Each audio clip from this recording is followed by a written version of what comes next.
Tired of dealing with annoying flies, fruit flies, and gnats in your home? The Zevo Flying Insect Trap is your ultimate solution. Don't wait. Check out the link in the video description now to get your Zevo Flying Insect Trap on Amazon and enjoy a bug-free home today.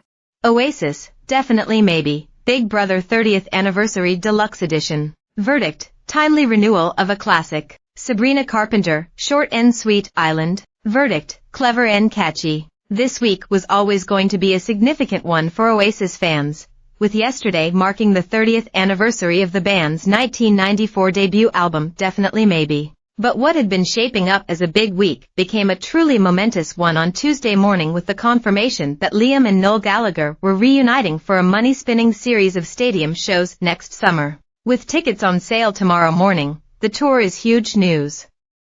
The Manchester group, an era-defining force in the Britpop boom of the 1990s, split after a backstage row between the Gallaghers in 2009, and the pair have since spent an inordinate amount of time publicly slating one another while pursuing successful solo careers.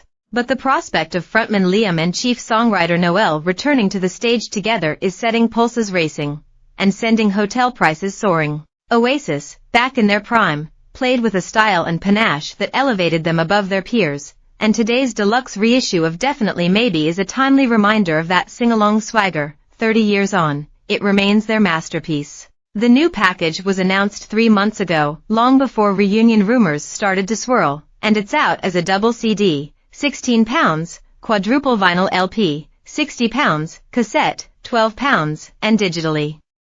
In addition to a 2014 remaster of the original LP, it includes new artwork and a slew of previously unheard outtakes. It's an album that doesn't try to hide its influences. The tune of Shakermaker is lifted from the New Seekers' 1971 hit I'd Like to Teach the World to Sing, in perfect harmony, and the psychedelic Up in the Sky is indebted to the Beatles' 1966 LP Revolver. The guitar intro to Cigarettes Alcohol recalls T. Rex's Get It On, and there are echoes of Slade and the Sex Pistols. But the magic lies in how Oasis used those influences. With Liam's vocal snarl adding an aggressive optimism to his brother's nostalgic melodies, Definitely Maybe is a viscerally exciting record. It's arguable that 1995's What's the Story, Morning Glory had marginally better songs in Wonderwall, Don't Look Back in Anger and Champagne Supernova, but Definitely Maybe is the definitive Oasis release. The newly unearthed outtakes provide insights into how these youthful anthems came into being.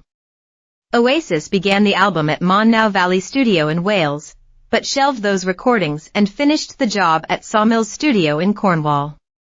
Outtakes from both sessions feature here. The group binned the Welsh tapes because they felt they were too polished and didn't capture the energy of their live gigs, but that explanation doesn't really hold water.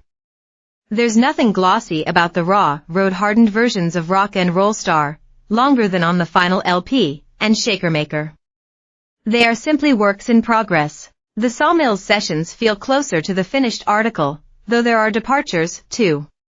There's a sprawling, 7-minute version of Columbia and an unreleased demo of Sad Song, a bonus track on the original 1994 vinyl LP. This alternative take, from 1992, features Liam rather than Noel on vocals. Hits such as Supersonic and Live Forever are sure to feature heavily when Oasis hit the road next year, maybe even igniting a fresh appetite for new, younger guitar groups. Definitely Maybe brought plenty of good cheer when it first lit the fuse for Britpop. 3 decades on, it's a perfect primer for the band's return. Sabrina Carpenter looked to her friend Taylor Swift for inspiration ahead of her 6th album, Short and Sweet. The American singer, born an hour's drive from Taylor's hometown in Pennsylvania, supported Swift on the Eras tour in Latin America and Australia. She also works with Taylor's producer, Jack Antonoff, and specializes in smart, lyrical songs about the dating game. But any suspicions that the 25-year-old was merely a mini Taylor were dispelled by her massive summer hit Espresso. A slice of breathless daytime disco, the song playfully suggested that Carpenter was such a catch that she kept her lover awake at night like a shot of strong coffee.